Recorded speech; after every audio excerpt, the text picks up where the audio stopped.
वाघाळा शहर महानगरपालिका सार्वत्रिक निवडणुकीत भारतीय जनता पक्ष आणि शिवसेना शिंदे गट स्वतंत्रपणे निवडणूक लढले होते. या निवडणुकीत भारतीय जनता पक्षाला बहुमत मिळाले असून भाजप सत्ता स्थापन करणार आहे. दरम्यान उपमुख्यमंत्री एकनाथ शिंदे यांनी माजी उपमुख्यमंत्री तथा राज्यसभा सदस्य खासदार अशोक चव्हाण यांना फोन करून शिवसेना शिंदे गटाकडून बिनशर्त पाठिंबा जाहीर केला आहे. त्यामुळे नांदेड वाघाळा शहर महानगरपालिकेत भाजप आणि शिवसेना शिंदे गटाची युती अधिकृत झाली आहे. या युतीत भारतीय जनता पक्षाचे 45 आणि शिवसेना शिंदे गटाचे 4 असे एकूण 49 नगरसेवक महायुतीकडे झाले आहेत. या संदर्भात माजी मुख्यमंत्री अशोक चव्हाण यांनी ही माहिती दिली.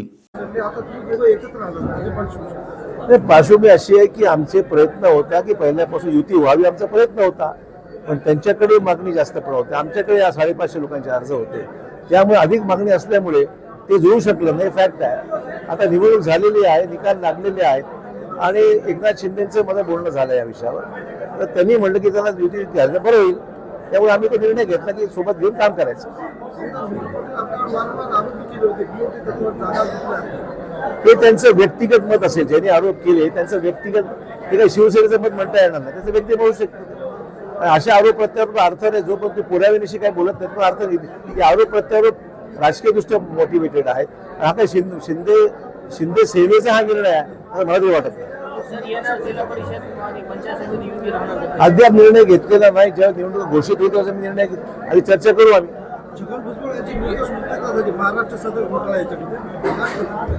असं की शेवटी कोर्टाचा निर्णय, ईडीचा निर्णय जो काय आहे तो त्यांच्या बाजून लागला आहे, तर ती निश्चित समाधानाची गोष्ट आहे.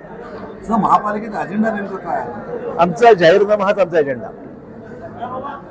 येत्या पंचायत समिती जिल्हा परिषद निवडणुकांमध्ये धनुष्यबाणाशिवाय शिंदेच्या पक्षाला निवडणुका लढवाव्या लागतील असं भाकीत जे आहे राऊतांनी केलेलं आहे. असे राऊतांच्या बोलण्यावर विश्वास कसा ठेवायचा? शेवटी हा विषय न्यायप्रविष्ट आहे. न्यायालयात जो निर्णय होईल चिन्हा संदर्भामध्ये किंवा त्यांच्या पक्षाच्या बाबतीमध्ये तो निर्णय लागल्यानंतरची पुढची गोष्ट आहे. अजून काय तसं झालेलं नाही.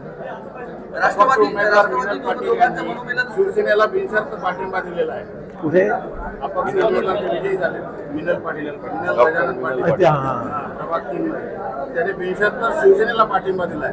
आज तुम्ही 49 धरायला 50 होतील का? 49 शिवसेनेच्या एकंदरीत इंटरनल जे विषय आहेत तो विषय आमदार कल्याणकर आणि त्यांचे गटनेते जे आहेत त्यांनी घ्यायचा आहे. त्यांना ठरवायचं काय करते. पाठिंबा घेतलं तर तो त्यांच्या पक्षांतर्गत विषय आहे, हे ठरवायचं काय करायचं.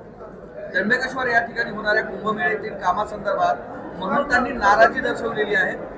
मुख्यमंत्र्यांनी येऊन त्यांच्याशी चर्चा करावी अशी मागणी महंतांकडून करण्यात येत आहे. मला यातली माहिती नाही, कारण तो जिल्हा वेगळा आहे. गिरीश महाजनजी सगळं पाहतायत, त्यामुळे नेमकं काय विषय मी बोलू शकणार त्याच्यावर. राष्ट्रवादीच्या कुठल्याही नेत्यांशी आमचा संपर्क नाही किंवा त्यांच्याकडून कुठला पुढाकार नाही, त्यामुळे या गोष्टीवर मी आज काय बोलू. काय म्हणताय? शिवसेनेने सांगितलं, त्यामुळे शिवसेना आणि आम्ही एकत्र काम करण्याचा निर्णय घेतलेला आहे. तशी नोंदणी सुद्धा महायुती म्हणून नोंदणी सुद्धा विभागीय आयुक्तांकडे आम्ही केलेली आहे आणि याच्या पुढे शिवसेना भाजपा युती ही राहणार आहे महापालिकेत. संजय राऊत म्हणतात की राज्यात लवकरच सत्ता परिवर्तन होईल. असे संजय राऊत हे अनेक वेळा बोललेले आहेत, पण त्यांची स्वतःची इच्छा असेल पण तसं घडत नाहीये आणि होणारही नाहीये. सर हिंदी में बताइए कि आज शिवसेना के साथ जो आपकी युति हुई महानगरपालिका में 45 और बीजेपी क्या है उनके 4 हैं, तो क्या देखिए आज हमने भाजपा और शिवसेना इनकी महायुति हमने घोषित की है. इनके 4 नगरसेवक और भाजपा के 45 49 नगरसेवकों की युति रहेगी इस महानगरपालिका में.